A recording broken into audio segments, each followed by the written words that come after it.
dalam hidup kami sebagai imam di hadapan-Mu, Pencipta langit dan bumi. Yesus Juru Selamat kami menjadi imam besar kami. Hari ini dengan sehati kami memanjatkan doa ke hadapan-Mu. Berilah kami masih bisa damai hidup di bumi dalam pandemi COVID-19 ini. Walaupun penyakit sampar ini akan berkembang, kami berdoa Tuhan, supaya tangan-Mu yang Maha Kuasa lah yang bisa memadamkannya, yang bisa membuat berhenti. Karena itu kami mohon kepada-Mu, buatlah hal itu berhenti, sehingga masih ada damai di mana kami hidup di bumi yang Tuhan ciptakan ini, untuk beribadah kepada-Mu dan mengucapkan syukur dalam semua kebaikan-Mu sampai hari ini. Hari ini kami belajar bagaimana kitab Nabi Yeremia ini. Buatlah kami satu bagian mengerti, walaupun begitu banyak, tapi berbicaralah kepada kami satu persatu. Saudara kami, itulah saudara kami Padang, Pak Jesaya Padang yang sakit sekarang dalam kesulitannya hidup dengan penyakit hepatitis B-nya itu, dengan juga penyakit dengan perutnya yang begitu drastis. Tuhan kami bawa dia ke hadapan-Mu. Berilah dia kembali hidup. Bawalah dia pulang ke rumahnya dengan selamat. Dan buatlah hatinya bersorak di hadapan-Mu bahwa Engkau-lah Juru Selamatnya. Karena itu kami usung saudara kami Jesaya ini ke hadapan-Mu. Taruhlah Tuhan Yesus tangan-Mu di atasnya, sembuhkanlah dia, sehingga dia masih bisa memberitakan nama-Mu kepada sukunya sendiri. Bicaralah waktu dia sakit dan hiburkanlah dia. Berkatilah obat-obat dan peliharakanlah dokter yang merawatnya, sehingga bisa dia sembuh dan pulang dia ke rumahnya. Kami yang sekarang bersama-sama membaca firman-Mu, berilah kami mendengarnya dan mengerti kebenaran-Mu itu, dan terjadilah perubahan. Dalam nama Tuhan kami Yesus kami berdoa. Amin. Baik, kita baca dari Yeremia pasal 18, mulai dari ayatnya yang ke-13, mulai dari 12. Ya, dalam paper kita ini kita sudah sampai bagian yang kedua, ayat 12 itu khotbahnya Yeremia. Bagian ayat yang berikutnya itulah penolakan umat Israel, sehingga hidup Yeremia terancam. Itu mulai dari ayat 18. Jadi Yeremia yang kita pelajari ini terbagi 3. Ayat 1 sampai 11 khotbahnya Yeremia. Ayat 12 sampai 18 itulah penolakan rencana Allah itu di dalam hidup mereka. Mereka tidak menerima rancangan Allah di dalam hidup mereka. Maka terjadilah sama mereka Bilangan 23 ayat 23. Mereka tidak mau bertobat, dan mereka akan menerima risikonya dalam perjalanan hidupnya. Dosamu itu akan menimpa kamu. Upah dosa adalah maut, maka mereka akan mendapat maut sebagai upah dari mengikuti rancangannya yang jahat itu. Tanah liat tidak jadi dibentuk, maka dia tidak berguna lagi di hadapan Allah. Haruslah diruntuhkan semuanya kemuliaan yang ada di Yerusalem. Dosamu itu akan menimpa kamu karena orang Israel menolak.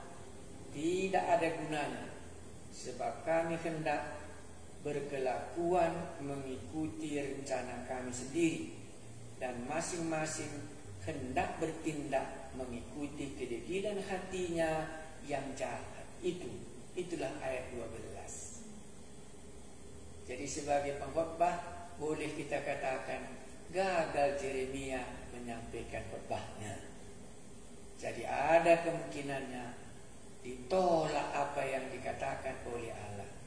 Tetapi bukan Yeremia yang ditolak, Allahnya lah yang ditolak mereka. Makanya mulailah kita baca ayat 13. Kalau ada penolakan, maka ada juga firman Tuhan dalam penolakan itu.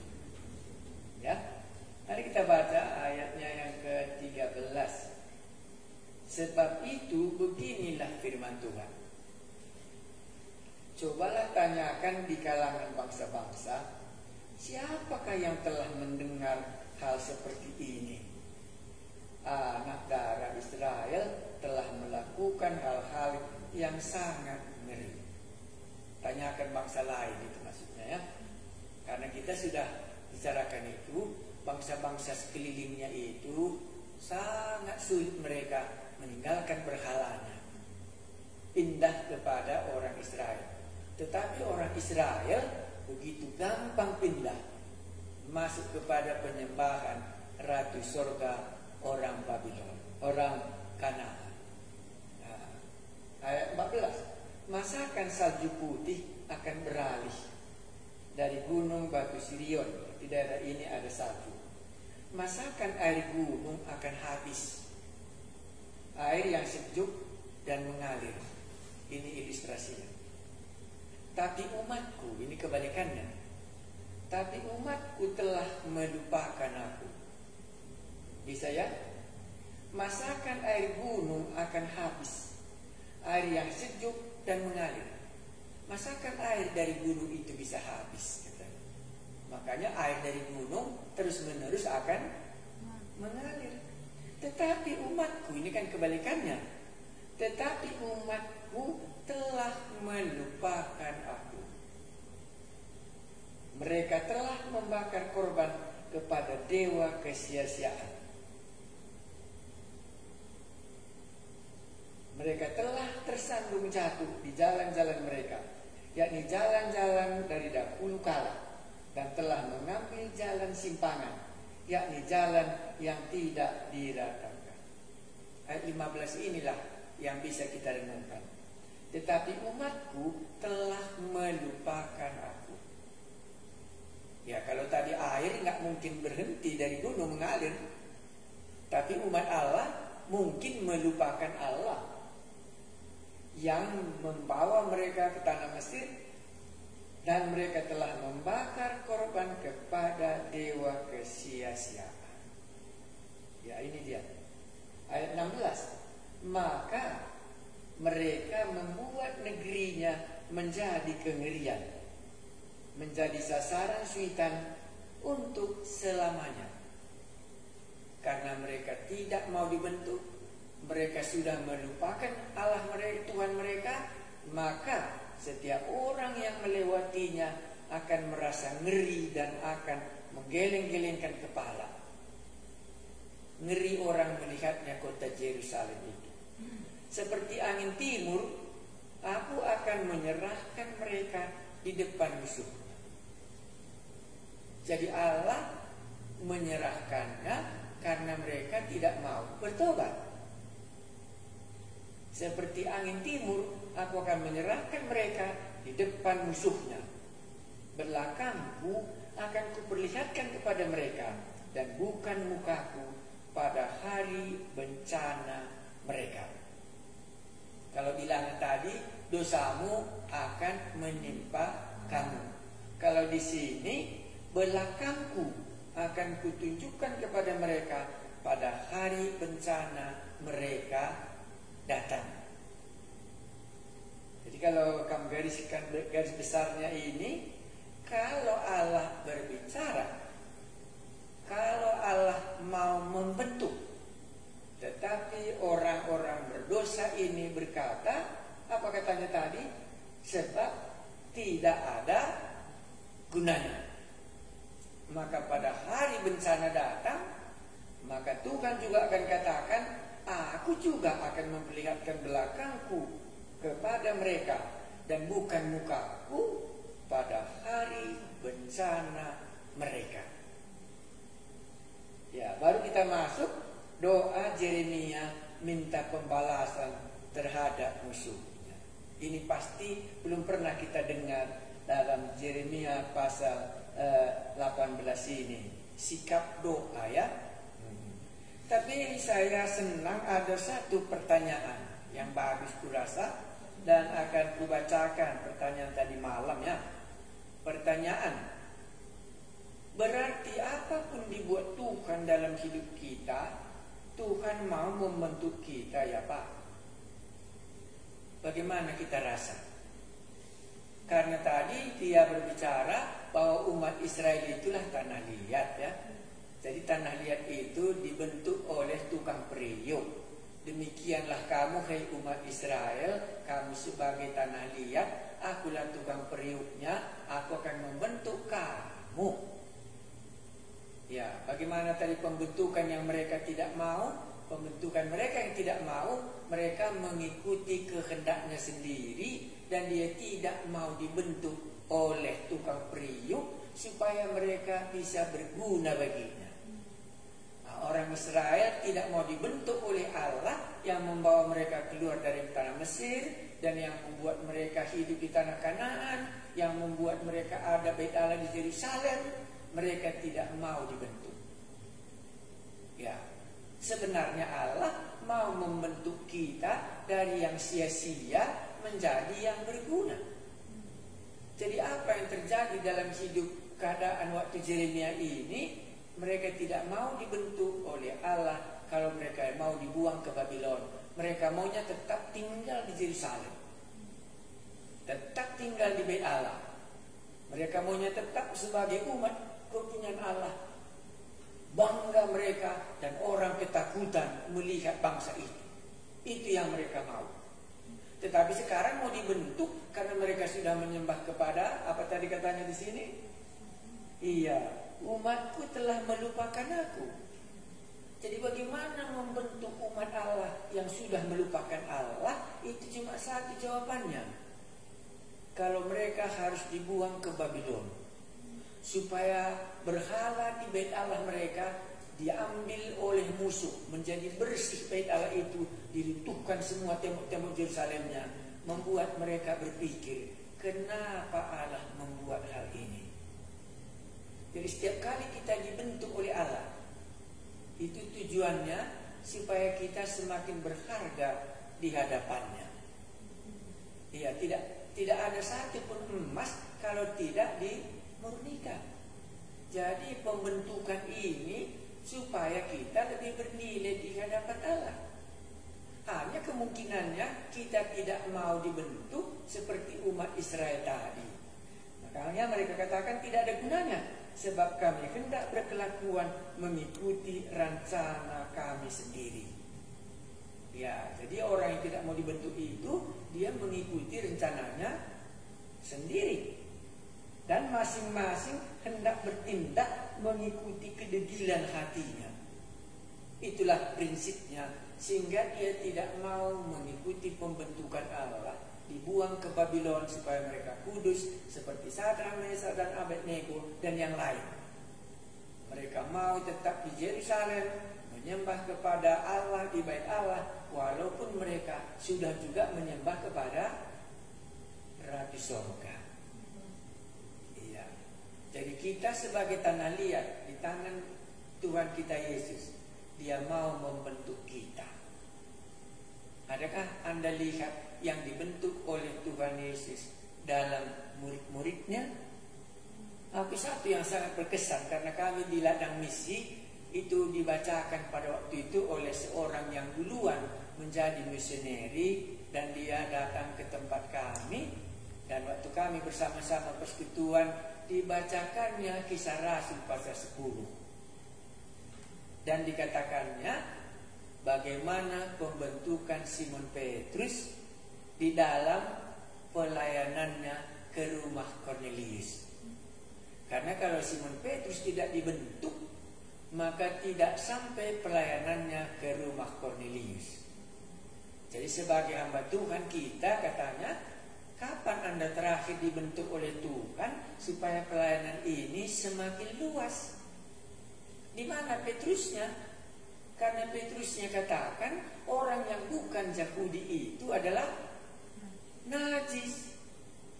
Sehingga nggak mau dia pergi mengabarkan Injil ke rumah Kornelius. Dan disitulah dia dibentuk dengan banyak cara ya. Ya, dengan diturunkannya penglihatan, makanlah katanya. Nggak mau katanya kan begitu ya. Karena nggak pernah. Artinya itu dia tidak mau dibentuk karena prinsip Allah sudah berubah.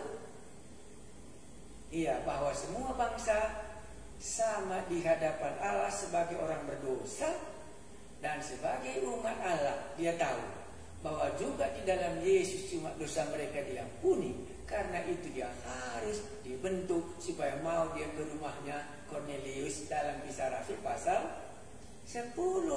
Itulah hamba Tuhan yang dibentuk tidak mengikuti kedegilan hatinya.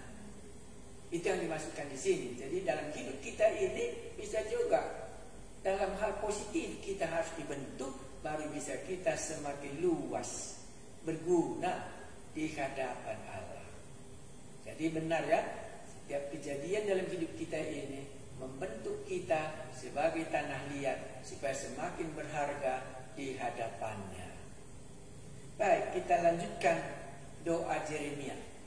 Karena doa Yeremia ini kurasa banyak kita nggak suka. Tapi waktu aku bacanya pun mungkin aku tidak suka doanya Yeremia ini. Makanya kita buat di sini pun judulnya Yeremia mengadukannya kepada Allah.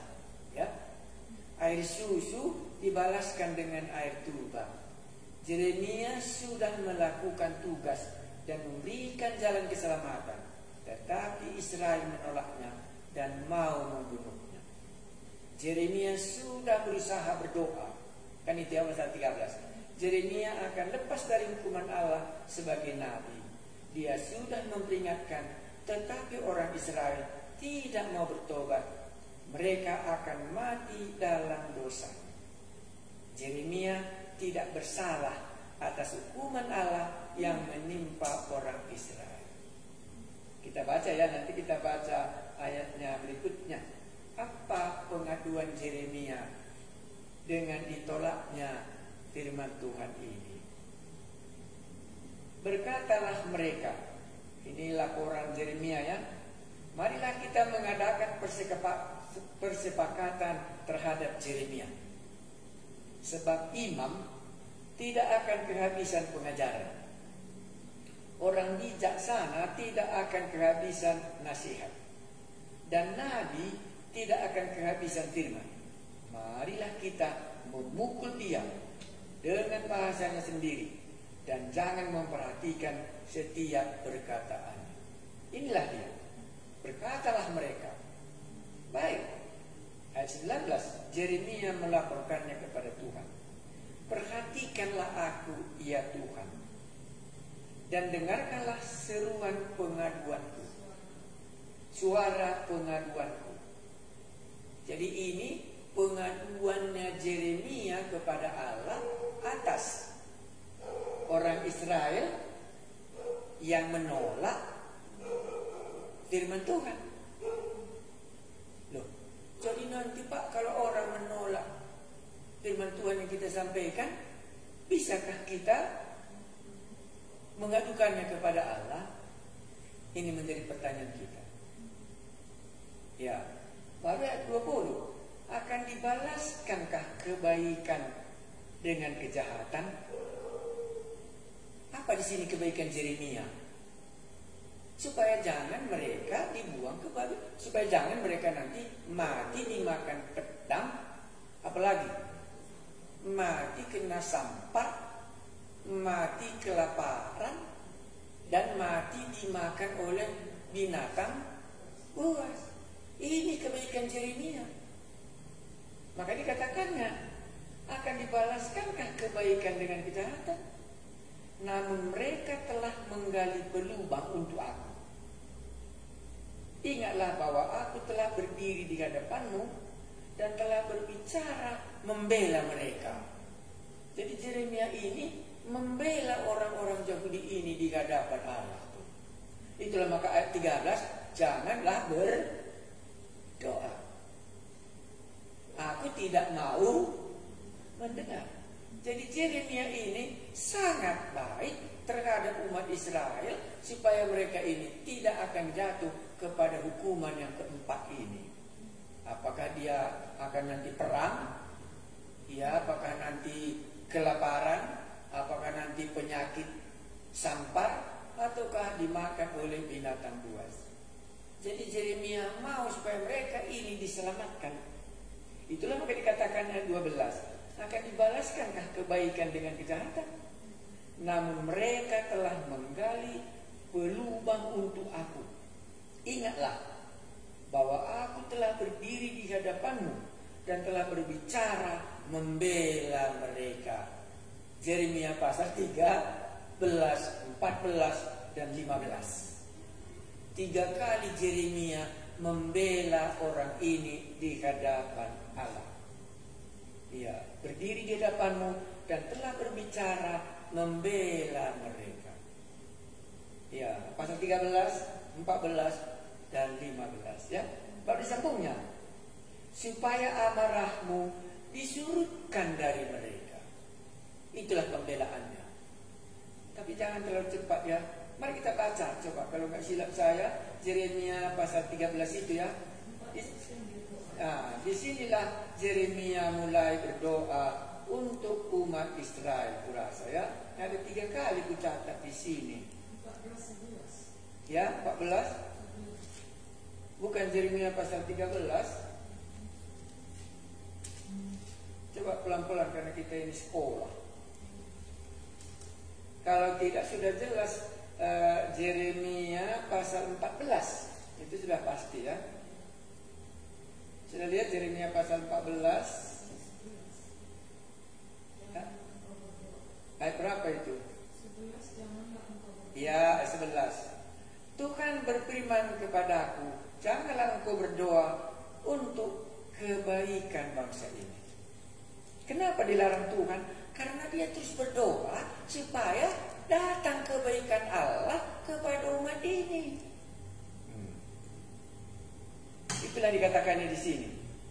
Tuhan berfirman kepadaku, janganlah engkau berdoa untuk kebaikan bangsa ini. Jadi untuk apa didoakan bangsa ini? Nah, makanya tadi diucapkannya di hadapan Tuhan. Telah berbicara membela mereka supaya amarahmu disurutkan dari mereka. Ya, ayat 5, pasal 15 pun sama. Pasal 15 itu ayat 1 kurasa. Tuhan berfirman kepadaku, sekalipun Musa dan Samuel berdiri di hadapanku, hatiku tidak akan berbalik kepada bangsa ini. Usirlah mereka di hadapanku, biarlah mereka pergi. Iya, dan seterusnya. Jadi cocok kali laporannya Yeremia ini kepada Allah. Dan telah berbicara membela mereka supaya kebaikan turun atas mereka, supaya marahmu disurutkan daripada mereka. Iya, ayat 21. Sebab itu serahkanlah anak-anak mereka kepada kelaparan. Kan itu tadi ya? Iya. Dan biarlah mereka dipancung oleh pedang masuk ke dalam perang. Biarlah istri-istri mereka kehilangan anak dan suaminya, menjadi janda-janda semua. Biarlah laki-laki mereka mati oleh sampar. Tadi perang, kelaparan, sampar. Biarlah istri-istri mereka kehilangan anak dan suami. Biarlah laki-laki mereka mati oleh sampar, dan pemuda-pemuda mereka mati karena pedang di pertempuran. Inilah laporannya kembali. Ayat 22. Biarlah kedengaran jeritan dari rumah-rumah mereka apabila engkau dengan tiba-tiba mendatangkan gerombolan perampok kepada mereka. Kan tidak enak. Ya. Sebab mereka telah menggali pelubang untuk menangkap aku dan telah memasang jerat untuk kakiku. Yeremia begitu baik membela bangsa ini. Tetapi bangsa ini telah menggali pelubangan, mau menangkap dia, telah memasang jerat untuk kakinya. Ayat 23, tetapi engkau ya Tuhan, engkau mengetahui segala rancangan mereka untuk membunuh aku. Jadi dia sudah sampai dalam seperti ini rancangan orang Israel kepada Yeremia. Nanti selanjutnya kalau Anda baca, betul dia dimasukkan mereka dan mau memang membunuh dia. Ya. Tetapi engkau ya Tuhan, engkau mengetahui. Jadi sebenarnya laporan hamba Tuhan itu Tuhan yang mengetahuinya. Ya, inilah di sini yang jujur. Tetapi engkau ya Tuhan, dia bukan menjelek-jelekkan umat Israel. Ya, tetapi Tuhan sendiri sudah tahu. Karena berulang kali dia mendoakan mereka. Dan Tuhan mengatakan, aku tidak mendengarkan doamu itu. Karena disitulah Tuhan mengetahui bahwa Yeremia ini begitu mengasihi umat Israel. Supaya kalau boleh, janganlah murkamu tertumpah kepada bangsa ini. Makanya tadi kita buat air susu dibalas dengan air tuba. Ya, jadi bisa kita memikirkannya. Ya, karena Yeremia ini setelah selesai kubaca sampai pasal 51 ya. Ya, nanti ada penulisnya Yeremia juga mengeluh, Baruk juga mengeluh. Baru Tuhan katakan, memang kalau dalam masa yang sulit, ya syukurlah kalau nyawamu saja pun terpelihara, kata Tuhan kepada Baruk. Waktu mereka sudah dibuang ke Mesir. Jadi di sini dapat kita lihat, tetapi engkau ya Tuhan, engkau mengetahui segala rancangan mereka untuk membunuh aku. Janganlah ampuni kesalahan mereka. Nggak enak dengarnya ya. Jadi Yeremia sudah mendoakan supaya Tuhan tidak mengampuni dosa umat Israel ini karena tindakannya kepada Yeremia. Ya, tapi kita tidak bisa lupa juga di dalam perjanjian baru. Kita ingat itu kurasa orang yang diutus oleh Allah, ya, begitu ceritanya, ya, akan ditolak oleh orang lain, katanya. Dan bukan engkau yang ditolaknya, tapi akulah yang mereka tolak. Berasa kalau nggak silap aku itu Yohanes 15 ayat 16 kan, kalau nggak silap saya, kalau silap pun nggak apa-apa, tapi itulah ku ingat. Ya, orang utusan Allah akan ditolak. Ya, orang itu menolak engkau, bukan engkau yang ditolaknya, tetapi akulah yang ditolaknya. Kurasa salah ya? Bukan ini. Iya. Ya, kurasa itu di bawahnya. Jikalau dunia membenci kamu, ingatlah bahwa ia telah dahulu membenci aku dari kamu. Ya, jadi karena Yeremia ini ditulis oleh Allah, ya, makanya dia ditolak oleh umat Israel. Nah, inilah di sini yang mau diungkapkan olehnya. Tetapi Yeremia ini dalam ayat 23 ini, maka saya bilang tadi, nggak enak membacanya. Karena bayangan kita semua utusan Allah maunya bagaimana? Janganlah ini doanya. Itu yang tadi katakan, doanya siapa? Janganlah ampuni kesalahan mereka. Dan janganlah hapuskan dosa mereka dari hadapanmu. Tetapi biarlah mereka tersandung di hadapan matamu. Bertindaklah pada hari murkamu terhadap mereka.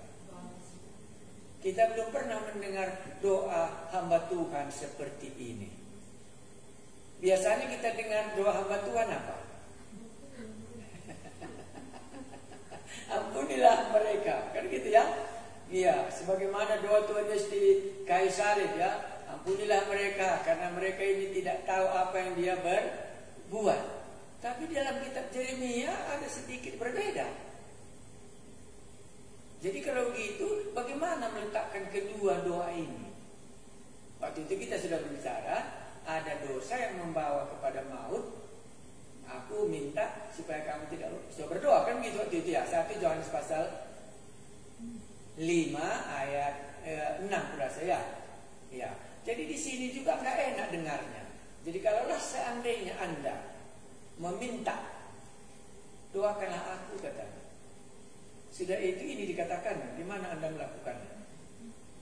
Apa dikatakannya? Janganlah ampuni kesalahan mereka. Dan pas kita dengar itu didoakannya, kan ini doanya Yeremia menghadap Allah. Kemungkinan ini di depan mereka itu dia berdoa ini. Nah, karena dikatakan itu di sini, berkatalah mereka, marilah kita mengadakan persepakatan, kan di situ ya. Nah, perhatikanlah apa ya Tuhan, marilah kita, dan seterusnya. Mungkin di hadapan mereka itu ini dengar. Ya. Jadi kan tadi waktu saya merenungkannya, kutanyalah coba jemaat, kupikir, kalau doa ini kata-kata yang mana yang Anda paling senang mendengarkannya? Doa Yeremia ini. Dan kata-kata yang mana yang Anda tidak suka? Dan yang ketiga, kenapakah berubah? Tadinya Yeremia membela, begitu ya? Tetapi sekarang kok tidak lagi membela? Bagaimana perubahannya itu? Pasti Anda akan kurasa sampai pengertiannya. Yeremia ini kan hamba Allah. Jadi apa yang ada di dalam hati Allah, kan itulah yang ada di dalam hati Yeremia. Apa yang ada di dalam hati Allah? Yang ada di dalam hati Allah, umatku telah melupakan aku. Kan itu tadi ayat 15.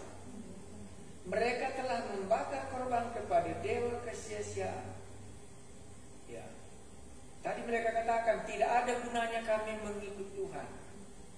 Kami mau mengikuti kedegilan hati kami saja. Nah, Yeremia dalam hal ini membela terus. Tetapi akhirnya waktu dilihatnya Yeremia ancaman turun kepada hidupnya, sekarang Yeremia sudah pindah kepada pihak Allah. Akhirnya Yeremia pun akhirnya menyetujuinya. Tadinya ada hamba Tuhan yang membela, tetapi sekarang tidak ada lagi yang membela. Iya, kita ingat Sodom dan Gomora waktu Tuhan membicarakannya dengan Abraham ya. Iya, bagaimana kota Sodom ini, katanya. Berpikirlah Abraham ini sebagai sahabat Allah. Oh, kalau segini ada, apakah Tuhan hancurkan? Oh tidak, katanya. Oh kalau ada 50 bagaimana? Oh tidak, katanya. Kalau ada begini, tidak, katanya. Akhirnya satu pun tidak lagi bisa dipertahankan oleh Abraham. Akhirnya dia menyerah. Ini juga sama. Ya, makanya tadi dikatakan yang ayat 19, perhatikanlah aku ya Tuhan, dan dengarkanlah suara pengaduanku. Akan dibalaskankah kebaikan dengan kejahatan? Namun mereka telah menggali pelubang untuk aku. Ini maksudnya apa? Aku tadi baik sama mereka, tetapi mereka sudah membalaskan kejahatan itu. Iya, ingatlah bahwa aku telah berdiri di hadapanmu dan telah berbicara membela mereka, supaya amarahmu disurutkan dari mereka. Ini doa Yeremia yang pertama. Jadi Yeremia berarti punya topik dua. Lalu bagaimana ini? Topik dua topik doanya. Satu mau membela, tetapi satu mau supaya dimusnahkan umat Israel. Nah, di manakah dalam hati kita yang benar sebagai orang yang sudah percaya kepada Yesus? Tidakkah kita buat seimbang? Ini kan dua ya. Nah, makanya di sini supaya amarahmu disurutkan dari mereka. Tetapi mulai ayat 23 tadi, tetapi engkau ya Tuhan, engkau mengetahui segala rancangan mereka untuk membunuh aku. Janganlah ampuni kesalahan mereka, dan janganlah menghapuskan dosa mereka dari hadapanmu. tetapi biarlah mereka tersandung di hadapan matamu, bertindaklah pada hari murkamu terhadap mereka. Bagaimana kita mengakhiri doa ini supaya nanti kalau kesan kita mengenai kitab Nabi Yeremia dalam tanah liat, ya di tukang periuk ini bisa kita ingat, satu sisi tanah liat, satu sisi mereka menolak, itu hak mereka. Tapi satu sisi Nabi Yeremia membela mereka terus menerus. Tetapi karena air susu dibalaskan dengan air tuba, akhirnya Yeremia mengikuti rancangan Allah. Itu yang saya rasakan mulai dari ayat 21. Sehingga sebab itu serahkanlah anak-anak mereka kepada kelaparan, karena tadi 4 hukuman menimpa bangsa ini dan Tuhan yang membuatnya. Sebab itu serahkanlah anak-anak mereka kepada kelaparan, anak-anaknya, dan biarkanlah mereka dipancung pedang karena peperangan datang dari Nebukadnezar. Biarlah istri-istri mereka kehilangan anak dan kehilangan suami, menjadi janda.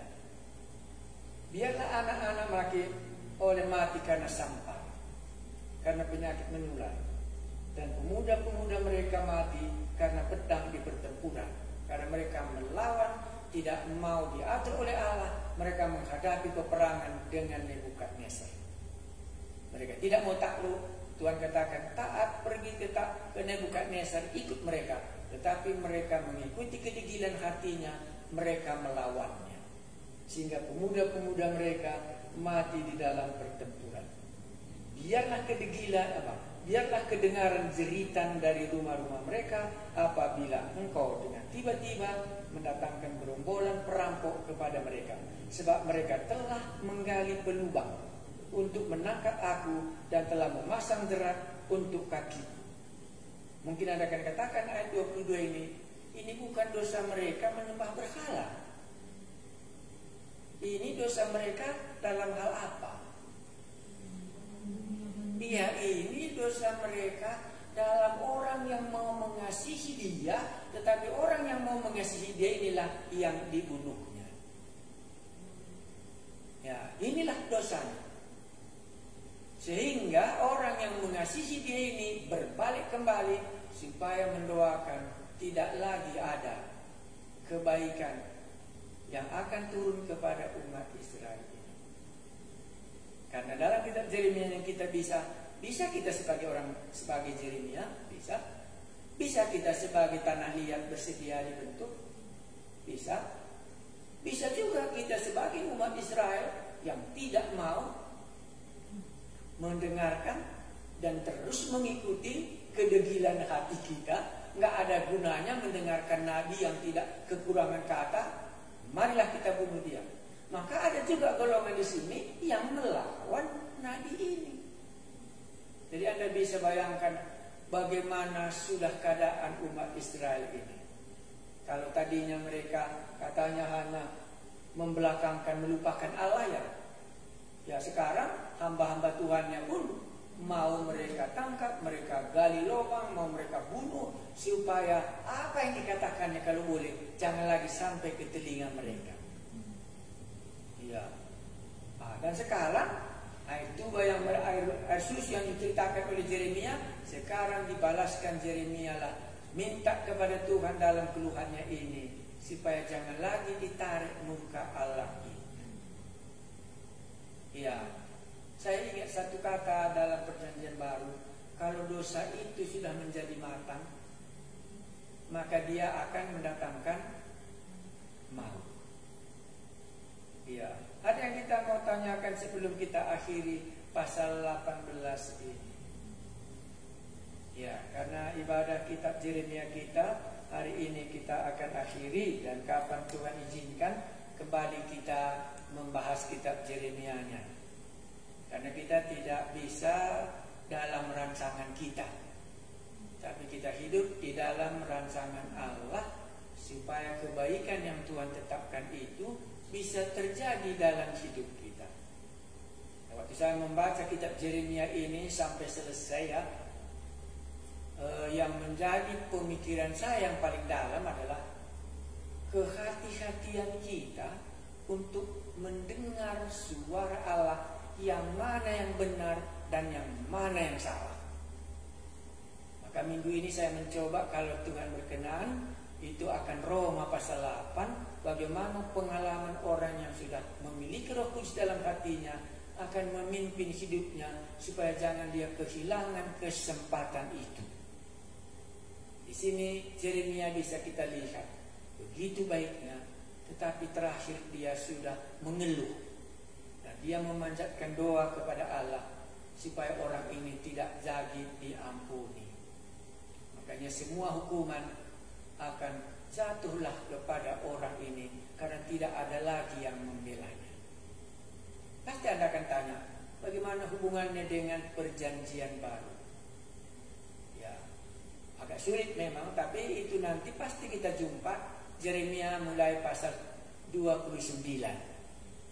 Ya, 29, 30, 31 dan 33. Mungkin itulah gambaran perjanjian baru dan inilah gambaran perjanjian lama.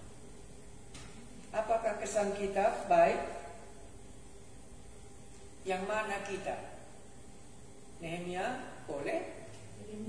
Oh ya, Yeremia boleh. Ya, orang Israel boleh. Anak-anak boleh, ibu-ibu, janda-janda boleh, karena di sini diungkapkannya semuanya mendapat bagian. Hukuman itu dijabarkan satu persatu, karena waktu berbuat dosa pun mereka satu persatu. Ya, anak-anak mengumpulkan kayu bakar, bapak-bapaknya memasak, membuat api, mama-mamanya membuat adonan, dan mereka sama-sama beribadah kepada Ratu Sorga, dan mereka menyembah berhala ke sana. Dan sesudah itu diperingatkan yang baik, akhirnya mereka mau membunuh Yeremia sendiri, dan Yeremia melaporkannya ke hadapannya. Inilah akhir khotbah dari tukang periuk. Akan dibangunnya dan dipecahkannya dan dibuangnya sampai terjadilah yang dikehendaki oleh tukang periuk itu. Inilah hidup kita. Tapi umat Israel mungkin lebih dari tukang periuk sehingga dia berani melawan. Kami mengikuti rancangan kami sendiri. Oh, jadi kalau bertobat bagaimana? Bertobat tidak lagi mengikuti rancangan sendiri, tetapi mengikuti rancangan tukang periuk yang sedang membentuk supaya bisa kita berkenan di hadapannya dan ada nilainya bagi tukang periuk itu. Itulah dia. Tidak lagi mengikuti kedegilan hati kita, tidak lagi mengikuti rancangan hidup kita, tetapi menyerahkannya supaya pembentukan terjadi dan kita pun mendapat kesenangan dan kita pun bernilai di tukang periuk itu. Itulah Allah kita sendiri. Ya, inilah yang bisa kami sampaikan. Terima kasih banyak. Apa yang bisa menjadi berkat, bisa menjadi berkat. Apa yang bisa menjadi tanda tanya, bisa menjadi tanda tanya. Karena pembacaan saya dari kitab Yeremia itu kurasa itulah yang paling payah untuk mengerti yang mana sebenarnya yang Tuhan sedang rencanakan dalam hidupmu. Karena hati kita ini seringkali licik. Ya, aku rasa dalam Yeremia itu dikatakannya, hati manusia licik, siapa yang dapat mengetahui? Allah lah yang tahu. Ya, mengetahui kelicikan itu. Tetapi tidak bisa tidak, lama-kelamaan menjadi teranglah. Ini kan sudah terang ya. Ya, kenapa terang? Tadi Allah cuma mereka lawan. Sekarang hambanya yang datang kepada mereka pun sudah mereka lawan dan mau membunuhnya. Maka jelaslah bangsa ini sudah menolak Allah. Kalau sudah jelas menolak Allah, dosa pun semakin dewasa, maka datanglah hukuman tidak bisa lagi dihindari. Dosa jadi sempurna, menjadi maut akan turun. Dosamu akan menimpa kamu. Mari kita berdoa. Belajar kami dari bagian firman-Mu ini. Boleh kami sebagai orang Yeremia yang mendoakan supaya murka Allah tidak turun. Tapi sesudah air susu dibalaskan dengan air tuba. Dan sesudah itu Yeremia berubah, supaya Allah tidak menarik murkanya lagi dari bangsa Israel ini. Kami berdoa buat diri kami masing-masing. Sebagai tanah liat, sejauh mana kami bersedia dibentuk, dan sejauh mana kami mengikuti rancangan kami. Kami mengucap syukur bahwa pada harinya tidak bisa tidak akan menjadi sempurna seperti umat Israel, bukan saja menolak Allah, tapi menolak orang yang diutusnya. Malam ini kami melihat, pujilah nama-Mu Tuhan kami Yesus yang mengajari kami, karena kami masih hidup di bumi. Berilah kami menangkap kebenaran firman-Mu ini. Terima kasih Tuhan kami Yesus, malam menjadi bagian kami. Lindungilah kami daripada si jahat itu. Dalam nama Tuhan kami Yesus kami berdoa. Amin. Baik, selamat malam.